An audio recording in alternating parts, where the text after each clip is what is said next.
So we have a running theme this month, Joe, and it's got to do. It's the evolution of video games industry done messed up.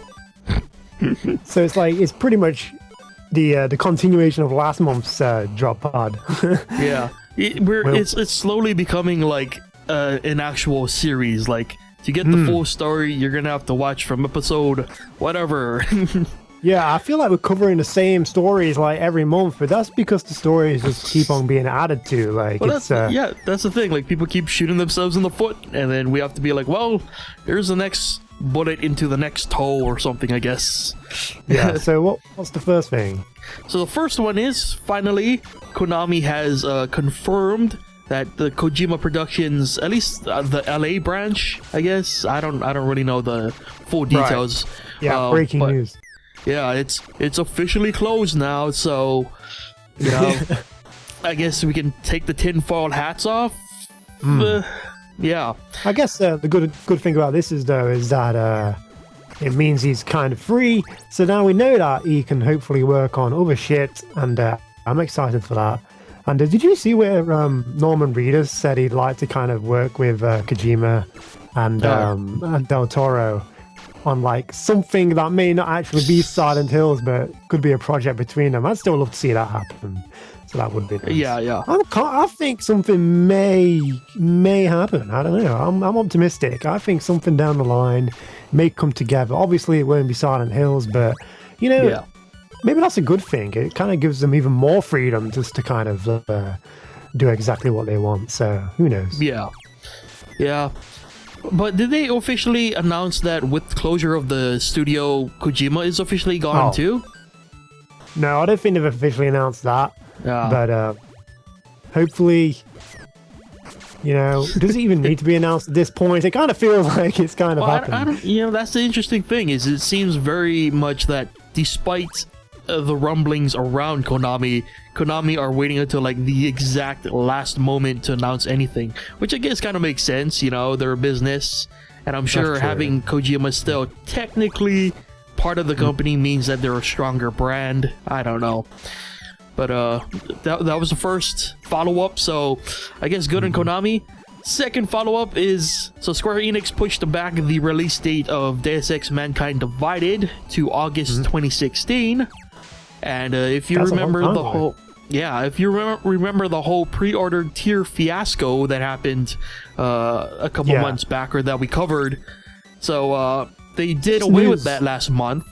Yeah, this news kind of makes me question if, you know, was the pre-order campaign really cancelled because of fan feedback, or was it kind of cancelled because they thought, maybe we're not going to get to release this game on time? Well, I mean, that's the interesting thing is, I mean, I haven't really followed the story too closely, but they really haven't said much beyond that, right? It was sort of just like, hey, we're pushing it back, and that was about it. So yeah, it pretty much gives the internet free reign to be conspiracy theorists, and I'm hopeful. Like, I'm trying to be optimistic and thinking that, well, since the pre-order thing crapped out, it means they have no real commitment to a release date, so they can push it back and possibly make it a better product. But the fact that they were willing to do that whole pre-order thing and be like, yeah, you know, if you get to the highest tier, then you're gonna get it a few days earlier. That makes me question if they're even a few days earlier. I think is the weird one. Yeah, that's the cusp of like, so someone was lying somewhere, or someone did not have the full picture, or something. You know, it's a very odd situation that they were willing to release the game earlier, but now it's pushed back quite a way. So and just I'm not I don't care about release dates. You know, if they want to push it back, they can. I'm not complaining about them pushing the day back at all. You know, if they want to take more time on it, then cool. But I am quite curious for what the delay was for. Obviously, you know, the only word that's come out is like, oh, you know, just gives us more time to work on it, kind of thing. But I feel like it's a good thing as well. There's a lot of releases like coming early next year, like, because every game that was meant to be out in 2015 kind of got pushed back to like early 2016. So with this actually being announced like August, it's kind of like, you know, brink of summertime. So, you know, that's pretty good. Whatever. Cool. But we'll see. Deus Ex. It might even get pushed back further just to make like holiday of 2016, you know. So maybe, yeah. I guess we'll see. Yeah. But let's move on to, I think, my new favorite company to follow, because they are crashing and burning big time, I think. Okay, I'm not gonna go into the full details, but I mean, this is why you should probably go and watch the other episodes if you haven't. But Payday 2, Overkill, if you haven't followed it, basically during the Crime Fest, which was supposed to be a celebration of the community, the very first thing they added was microtransactions, which gave you cosmetic skins, but they also give you stat boosts. And to say the least, the community just went and rained hell. Like, it's fucking crazy that it wasn't just cosmetic there. That's all that comes to my mind. Exactly. I'm one of those people who feels like you're going to monetize the game, maybe just do it for cosmetic purposes, so it's not kind of pay to be better. Well, I don't want to say pay to win because it's a co-op game. It is technically pay to win, because do you remember when the last thing we played was like some kind of nuclear transport thing, right? With the warheads. Right. And we couldn't do it because we didn't have the firepower. And the thing is that Payday by default has weapons like grenades, which you have to actually buy with real money. Yeah. You know, that's paid DLC. And those kind of weaponry make the game much easier, or easier to deal with these situations. So they've already sort of got a system in place where it's pay to win, but pay to win against the computer. It's weird. I mean, well, yeah. So there was that whole thing, but they made it even worse, because in a recent update number 90, I believe it is. Now, not only do those skins give you stat boosts, but they also give you XP and cash boosts as well. And the kicker is those new stat boosts stack. So the more people using these skins in the in whatever game you're playing, the more boosts you get. So basically, what Overkill pretty much did with their community was like, oh, you didn't like that? Well, too bad. Here's an even worse, a worse version of it. Yeah, the statement I read was kind of like, sorry, but we're not actually sorry. It was weird. That's what I was getting to. So what this eventually became was, it got to such a crazy point that the moderators of their forums on Steam straight up just went on strike. Yeah, they were like, we can't handle this. We're getting death threats. It's turning into absolute chaos, and Overkill just don't seem to care. So they were like, screw it. Until we get an interview with someone from Overkill, we're not doing our job. And they did. They did get an interview, but the problem is that the interview was pretty much, I don't even remember how long it was. I could only stand listening to like 20 minutes of it.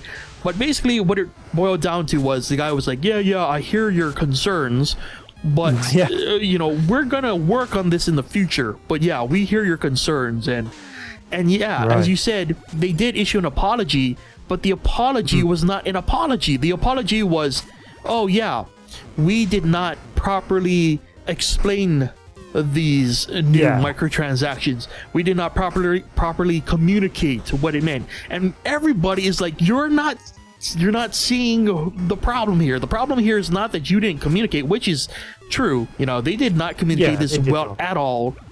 Yeah, but that's not even that problem. That's not the problem. The problem is that the microtransactions lead to stat boosts and pay to win type elements of the game.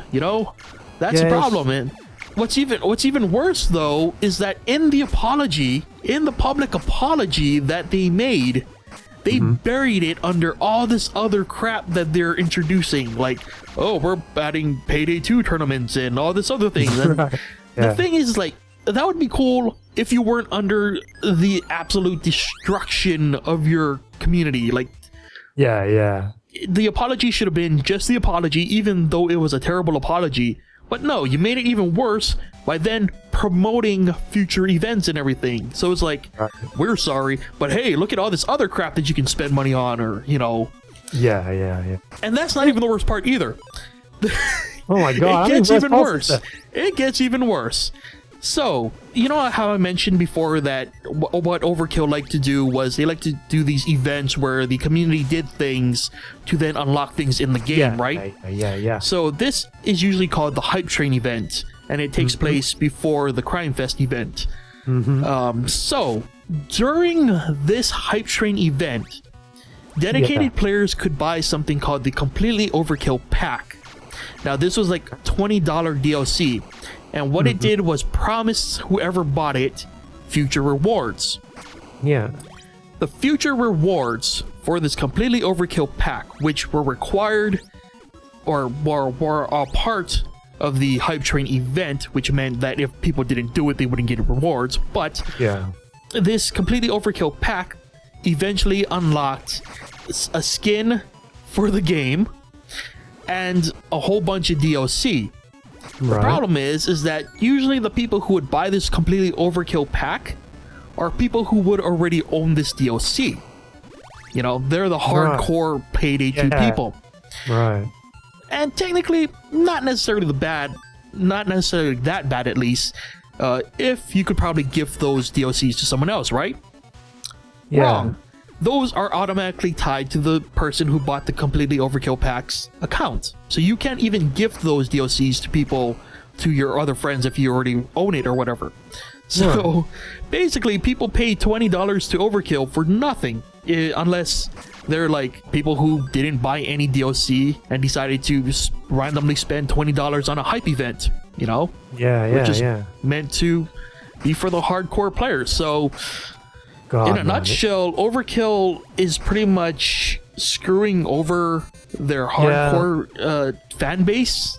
It's kind of just exhausting at this point. I just feel like there's just so much they're doing wrong that you know, it's just hard to kind of like even care about playing their game at this point. Well, I mean, they claim that these microtransactions are actually benefiting them, so it seems like that's something that they're going to be continuing to do in the future. At this point, it feels like they're too proud to admit that they made a mistake. Right. And instead of fixing it, they're sort of doing things worse just to prove a point that they were right, I guess. Right, yeah. I don't know. Yeah. Apparently, like, you know, there are things in the future, so I guess we'll see whether or not Overkill can win back their audience, but I feel like they've done so much damage at this point that they're going to either need to do something really, really good for the community, or I don't know. I think they might have burned too many bridges at this point, but it's just unfortunate that Payday 2... I feel like Payday 2 could have existed in a world where, you know, they sold just cosmetic skins and masks and stuff, you know? But for them to get to this point, it's a little disheartening as someone who enjoyed Payday 2, you know. Yeah, it's pretty sad. So the thing, though, I think that people need to realize is that, you know, microtransactions, not the worst thing. You know, if everyone is angry about microtransactions, it's not necessarily a bad thing. You know, sometimes companies do it wrong, but, you know, a lot of companies are doing it right. You know, things like Brawlhalla, like we played just recently, you know, they're just setting skins, you know, to make your characters look fancy. That's pretty much the basis of a lot of free-to-play games or games with microtransactions. You know, but I would say that microtransactions in general are technically, I would say, not a new thing. Like, I think it's just evolved to a new spectrum to evolve to the new modern gamer. Because if you remember, or maybe you're too young to remember, I would say that arcades were the first microtransaction, because if you think about it, you had to pay like $1 for like 4 coins, not even real money, four pieces of metal that you could then play video games on. And back in the day, like, arcades were like really difficult games, so you know they were purposely meant to be difficult to suck money out of your pockets. So you know, I feel like I feel like the arcade has sort of made me somewhat desensitized to the idea of microtransactions and like, you know, all the outrage. I don't necessarily share the same outrage that a lot of people do. Like when I see it, I'm just like, yeah, you know, back in my day. Yeah, arcades are a great thing. I used to love going to the arcade, man. Way back in the day. I've only been to one recently. I mean, I guess when I go to I don't think there's really many arcades where I live. No. I guess you have to go to kind of like a bowling alley or like something like that, you know, and they've like got a section like with an arcade.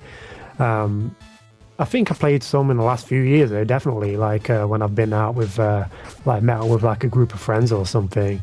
They're always fun to go to, man. I like the atmosphere. It's always cool. Oh yeah, definitely. I think some of my best, as sad as it sounds, some of my favorite moments of life, you know, happen in arcade like experiences. Like yeah, that's so what were some of the first arcade games you played when you started going to the arcades? It was definitely fighting games. I always tried to go to arcades to play fighting games, especially when I would get wind of like, oh yeah, did you hear about the new Tekken cabinet at so and so? Wow, I'd be like, that's cool. I'd be like, what? And you know, back in the day, like Tekken cabinets were elaborate as hell. Like they were the biggest cabinets in an arcade. And so did you actually have like full on fucking like decked out places for like full of like arcade stuff? Because it wasn't really like that here. You won't really catch wind of like a new machine being in one. You'd probably just go on holiday to the seaside and you'd like go into an arcade and like just see what they had, and the machines will probably be mostly like a few years old, you know what I mean? Like nothing really state of the art. So yeah, there were definitely, well, like in my neighborhood and whatnot, you know, it was very down low. Like you would go to a place and they'd have like maybe one or two, and it would be like a Street Fighter 2 cabinet or something. Yeah, back in the day, there were actually some places that were dedicated to having like arcade setups. You know, like a I don't know, a Funland or whatever the hell they called them back in the day. You know, where it'd be like. You got like the crane games and stuff. You got like a Dance Dance Revolution. You got like and you got like the fighting area. You got the time crisis area. So yeah, there were some pretty elaborate ones, but obviously over the years, like arcades are not as prominent. I don't even know if there are even any arcades still around. Yeah, like I'm surprised if I ever see a Street Fighter 2 cabinet around. Yeah, it's I think over here you kind of see them at like I said, like the seaside resorts and the bowling alleys and like the, you know, ice rinks and things like that. Usually kind of put together in like entertainment centers. I remember when I was a kid, one of the first games I ever played was Streets of Rage 2 arcade, I believe it was. And man, I loved that kind of game. And I remember once I went to watch wrestling. It wasn't like WWF or anything like that. There was like a fake Undertaker in there and stuff, you know what I mean? It was just like local kind of guys wrestling. I was like playing Streets of Rage 2 outside, like there was like, because it was like a leisure center type place, you know what I mean? They like rented out this room to like wrestle in, and they had like one or two arcade machines outside. And I remember crying during wrestling because I wanted to go and play Streets of Rage 2 again. So man, I love that game. It was so good. Like I felt looking back, I was like, how stupid is that? I'm like watching wrestling at like this big like, you know, night out to go and watch wrestling, and I'm crying because I want to fucking play Streets of Rage 2. But yeah, so good. It's an interesting thing. Like I was thinking about it because recently, during my recording for a Nuclear Throne this week, I was just thinking about, you know, like where I grew up and how important things like arcades were to my eventual love for video games, because there is a joke that a lot of poverty-stricken kids are into fighting games, and I feel like that's for good reason, because, you know, a lot of the times the games that you could play if you didn't have a lot of money were arcade games. You know, you'd get $1 and then you know, you could trade that. I remember back in the day, like I would be like, okay, I'm going to the mall with like my friends, and my parents would be like, oh, do you need some money for lunch or something? I'd be like, oh yeah, sure. Now I would skip out on lunch just to play arcade games. You know, that was my thing. Yeah, and, exactly. You know, it was a different experience being in an arcade because everyone is there for like the same reasons, and you know, it's something so different from pretty much like going to a movie. It's not the same thing, you know. Yeah. And like even when people are trying to show you up, it's still fun. Like I remember when I was young and Tekken 3 just came out, and you know, I was learning Eddie Gordo at the time. Yeah. And you know, I'm just playing through the computer, you know, trying to actually win. And then this late teen, early 20 guy comes up. He's like, "Oh, hey, playing Tekken?" I'm like, "Oh yeah," and, you know, trying to learn the game. He goes, "Oh, I got next," or whatever. So you know, I finish up the match, and he goes in, and I think he thought I was just a dumb kid, but I actually did get a win off of him. And then obviously he beat me afterwards, but it still felt good, you know. It's just like, even though I lost, and I know this guy was probably trying to bully me, we both had at least that moment of camaraderie where we were like, we want to play this game, we want to beat each other, and you know, it's only costing us a quarter. It's moments like that that really make me appreciate, you know, sort of my gaming origins as an arcade rat, I guess. There's nothing worse than when you would like get really far, and then you get like the countdown from 10, and you've got no more money left, and you're like, "Fuck, I need some more money." And you've got no choice but to walk away, and then some other fucking scabby kid comes along and like slips in like his cash, and he like picks up where you left off, and you like did all that work, man. Yeah. That's the other thing that really great about arcades is you would always see people have stacks of coins or whatever, the tokens on the baseboard. And they just, you know, they're just chucking them in every time they lose. I remember that was a huge thing with the. Did you see those machines where I was gonna say, did you see those machines where but we have these machines where you drop coins in, and it has like this like thing that pushes coins out, and you have to like drop them in like Lucky Hit, like Shenmue style, and it would land, and then the piston would like push the coins, and like you try and get it so it like push like a bunch of coins out at the same time. And it's always like low, like it's like 2 pence pieces here and shit like that. You could get ones which are like 10p. They'd have like a £5 note like weighed under like the coins, and you try and get the 5, but it's like physically impossible to get it out. Like, but they tried to make it look like there's like a £20 note like enticing you. Man, I must have spent so many coins on those fucking machines, man. I don't know if you know what I'm talking about. No, I definitely know what you mean. And I remember seeing those in the arcade, I'm always being like, that is a scam if I've ever seen one. Yeah, definitely a scam, but you just can't help yourself. It's like, man, that £5 note is so close.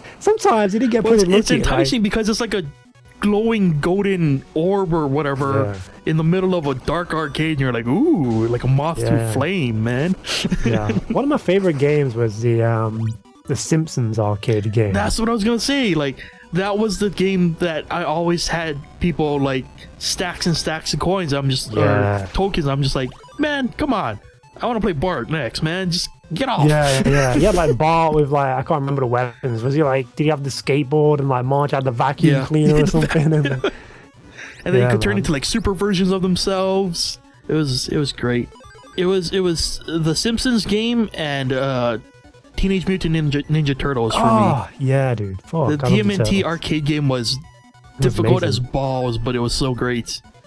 Yeah, that's what I was like with, like I was saying, with Streets of Rage 2 earlier. This dude's kind of beat 'em up games. They're my favorite games to play, because you could kind of play with your brother or something as well, and like just kind of like get in there and try and do a 2-player.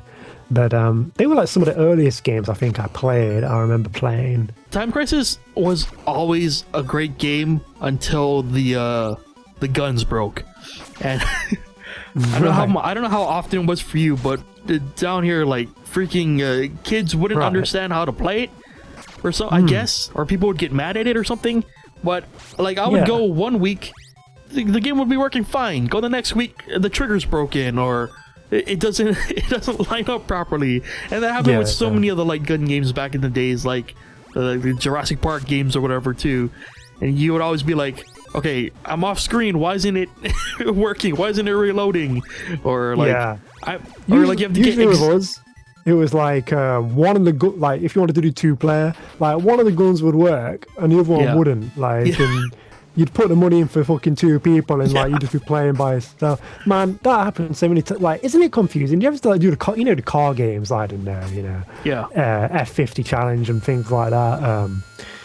Just like the rally games, like, you know, they always had like the two cars, didn't they? And you could have like two player and like race each other and things like that. And so many times, like in my lifetime, I've tried to do two player on those fucking car games. Like you trying to, like, it's just confusing, and you end up like just racing the computer, and then the friend you wanted to play against is like racing the computer as well, and somehow the fucking two-player link up didn't work. So many times that has happened to me, man. As recently as a couple of years ago, actually, I was in London and it fucking happened to me there, and like we always joke about it now, like fucking hell, I never got to play that car game. Like, but do you ever do the Mario Kart arcade? No, I think Mario Kart and things were after my time. Right, like, yeah, it's pretty. Like here's the thing, man. Like when I was at uni. Like I can't go to a lot of arcades these days because they're usually hidden in like children's areas, and I know. Yeah, all right. Yeah. I'm too old to just walk in there alone, and I'm sure like the mothers would be like, "Come here, Timmy, get away from the scary man." Kind of weird, man. Because I guess the ones we go to are like bowling alleys, and you've got like bars next to them and stuff. So they are kind of aimed at like, I guess, like maybe like, you know, uni students, you know. So I wouldn't look too out of place going into them. So I'm kind of looking in that regard. Yeah. But I definitely know what you mean. It can be a bit weird. But yeah, man, there's so many good memories about going to the arcade. I'm just trying to think of like other games that were awesome. Oh, House of the Dead, man, that was a favorite. Yeah. Another one of the classic gun games. The funny thing is, like, I remember playing a game called Carnival, which was like a gun game. It rings a bell. Yeah, I remember that was the first time I think I really got annoyed with the whole don't shoot the innocent people, because they would do it so often. They would be like, oh, there's a person you can't shoot. I'm like, get out of the way, lady, I'm trying to shoot the monsters. Yeah, man. And there's something about it. I just love like just the atmosphere of the arcade, like the sounds, man. Like, yes. Do you remember that song? It's like dum dum dum dum dum dum dum dum dum ding ding. It's like a hang on theme or something, but it's always like blurring out in the distance when you're in the arcade, man. I'm sure people know what I'm talking about. I've done a really shit impression of it, but like, man, I used to love just going there and just walking around. It's just so colourful, and it's my kind of place. What's funny is I remember I had to do some research for like sound effects, and I had to find one that was an arcade, and just hearing that, you know, being in the center of just like all the arcades going off, for some reason, that is just such a nostalgic sound for me. I'm just like, oh, I remember that sound. I love that sound of just everything going for some reason. It's just comforting. Yeah. Like hearing Street Fighter and Mortal Kombat and Tekken Mortal Kombat. That was, you know, Time Crisis, all of it going at once, and you're just like, oh. yeah, so good.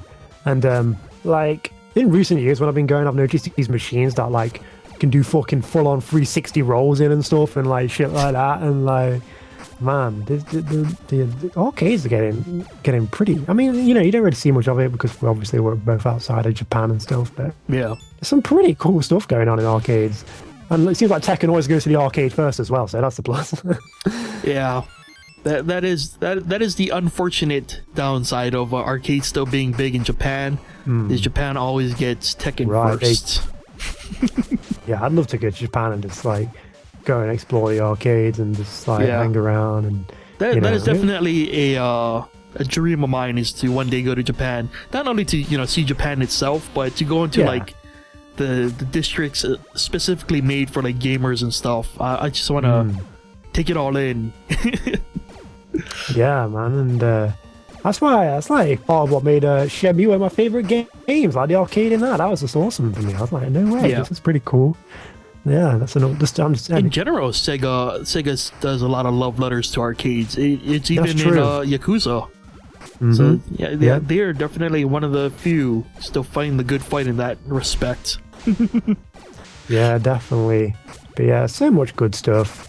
And it was always money here. I don't really recall too many arcades that took tokens. Yeah. I don't know if it's just a UK thing. You got lucky.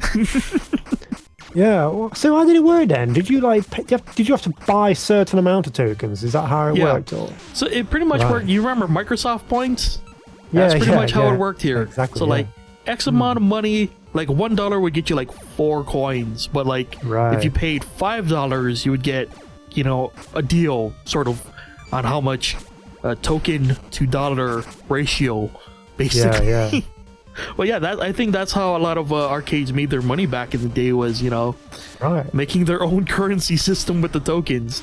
And the Yeah, crazy it thing definitely is seems- like some places would have their own exchange rate. So like one place would get you 4 tokens for $1, another place would get you like 2 tokens for $1. It was messed Yeah. up, man. Yeah.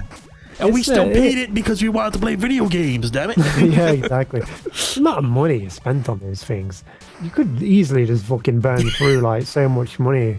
And I guess that, I mean, there's not even point in discussing that, because that's the whole reason it was invented, and that's the purpose of them, just, gonna play this one more time and I can get past this motherfucker. Yeah. Put money in. But yeah, I was always more of a fan of the co-op games and the versus stuff. Unless it was like racing, I always like the steering wheel kind of games. But something never always, because the arcades I went to was always so fucking run down, something never worked. So I'm there trying to fucking hit the brakes on this fucking car and it just wouldn't work. Exactly. But yeah. Yeah, I never liked the racing games in an arcade for that reason. The wheels never worked, or the pedals never worked. Something never worked, and I was like, this is a waste of my money. I feel like the thing with arcades as well is they literally they can cater to every type of person. You don't have to be much of a gamer, Like, I've been on holiday with my friends before, and we're hitting the fucking punching bag machines. You know what I mean? It's just dumb shit like that. Like, there's always something, and there's like the football machines. It's like the punching bag, but there's a football, and you have to kick it. And try and get the hardest kick and the hardest punch. So even if you're a bit of a bocker, you know what I mean, you can still go to the arcade and have fun. Yeah. But I don't know. I think arcade's a good place to go for a date as well. I may have took a couple of girls to arcade in the past. I'm just saying. Yeah, definitely. I grew a great appreciation for Dance Dance Revolution back in the day because oh man, yeah, we need to talk about this. No, it was just it was great to see be on a date and the girl would be like, "Oh, Dance Dance Revolution machine," and she would play it. So, did you do a versus against your date in Dance Dance Revolution? No, I'm not coordinated enough to do Dance Dance Revolution. I just stood on the side and watched. It was magic. Man, I remember, obviously, I was around when Dance Dance first came out, and seeing those arcade machines, and that was something new, man. I was like, holy shit. Like, what is this fucking game? And then, like, you'd go away, you'd come back 6 months later, and there'd literally be like 10 versions of fucking Dance Dance in the arcade. Just, different machines, different games, like, and you had those tracks like adding to the atmosphere, and then you could hear like the massive stomps from people just dancing. And man, that's one of them games you have to have courage, like, don't give a fuck attitude and just go and do it, Yeah, I definitely would have done it more. Yeah, I definitely would have done it more in the past if I were more coordinated. But I could never play that game, man. Just I don't know. I mean, even brought up Pro, didn't they? Like, you could actually buy the map for the PlayStation 1 game and stuff, like, of Dance Dance. Yeah. I'm not sure how helpful that was for the living room floor, though, looking back, like, just dancing on the fucking floor with that mat. Parents must have hated that shit. Like. The only other real crazy game I got behind was Rampage. It was sort of like a King Kong like kind of game where like you're a human, but then you got mutated into a giant monster, and then you had to destroy the cityscapes, and like tanks were shooting at you, and you have to destroy them. Yeah, it's classic. It was a great time. I'm just gonna say that, like, arcades, I wish I know that they're not around much anymore, or like it's very niche, but God, I loved the arcades. And again, some of my best memories were in arcades.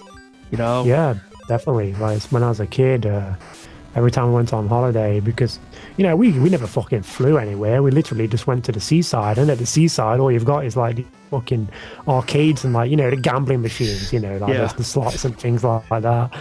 This has nothing to do with gaming, but I remember another major reason that arcades were a big part of my childhood were because I remember there was one attached to a laser tag thing. Right. So it was that was great. I remember I had a birthday there once, and then another friend had a birthday. It was great. Yeah, man, laser tag. Like, you would go for a run of laser tag, get that out of your system, go back to arcades, and so good. Yeah. Oh man, how have we gone this entire episode without talking about Silent Scope? Come on. Hold on, I gotta look this up. Dude, Silent Scope! You've got to look this up. The sniper game. Oh, okay, yeah. Yeah, I see the arcade cabinet, yeah. Yeah, exactly. It had like the sniper gun on there. That's what made it stand out, you know what I mean? And you had to like look down the fucking scope, and it was a good game on the Dreamcast as well, man. I remember playing Silent Scope on the DC, and that was a great game. I'm sure there's a few viewers out there who would appreciate that shout out, because that was one of them games that it was different, you know what I mean? Because of the scope, and you know, who didn't want to be a fucking sniper, you know? It was like, yeah, great game. Yeah, there were a lot of gun-esque, like, I remember there was one where you used two revolver pistols or whatever, because you were like dual wielding, like in a cowboy scene or whatever. The pink one never worked, but well, no, I remember this one. It was like straight up. They were modeled revolvers, like straight on like Dirty Harry or something. It was yeah. But anyway, I think that does pretty much for our. Yeah, we better wrap this up because we talked about arcade games all night. We could probably go on for hours about our arcade experiences, but to bring it around again, you know, people have been paying money in small increments to play games for a long time, and you know, it's probably only gonna change as the gaming industry evolves. I will say that I think a lot of people's kind of thing with that is that they're actually paying for the game. You know, they're putting down $60 for the game, and then they're having to pay. I think that's what people don't like, and you know, I completely agree with that. But at the same time, cosmetic things, I don't really mind. I just don't want to be at pay to win, and I think a lot of people kind of agree with that. Yeah, I always saw it that way. Is like, I always found that cosmetic stuff sort of shows as a badge of your support of a game. So like, whether it's free to play or you know you paid a base price, like if I like a game and I want to show that, or you know I want to support them further, I will definitely buy like a hat or a skin or something, you know. And I think that's the best way to look at it, is to not look at it as people trying to siphon more money off of you necessarily, but you know, just a way to show support to a developer. However, when Overkill does it the way they do it, probably might not want to do it that way, but you know, I mean, you know, again, it's just the way of the land, basically. So you know, it's always good to do your homework. You know, I think that's always the thing that you should remember, is always do your homework before getting into a microtransaction thing, and you know, make sure it's something you're okay with. And if you're not okay with it, I would say double check whether or not it's worth getting angry over to begin with, and then you know, if it's a situation like Overkill, maybe get angry. But you know, to quickly bring it up, because I forgot, the other reason I brought it up is Killzone 2 actually added microtransactions to their game recently, but it's all for cosmetic stuff as far as I'm aware. So you know, Killzone. Did I say Killzone? Killing Floor. Sorry. Oh, sorry. Yeah. Killing Floor 2. Excuse me. I don't know why I said Killzone. Yeah, they did. That's right. Yeah, Killing Floor. But people got mad at them. But the way I see it is, you know, again, those are just cosmetic upgrades and stuff. So yeah, you're gonna have the people who are just kind of fucking mad at every microtransaction and so again, I say, you know, if you're gonna get angry, make sure it's worth it. I don't know. I don't feel it's worth it to get angry at the Killing Floor 2 people for wanting to ask for a couple of bucks for a skin or something. I don't know. But I mean, a lot of games do it on PC. I mean, you've got like games like, you know, Counter-Strike.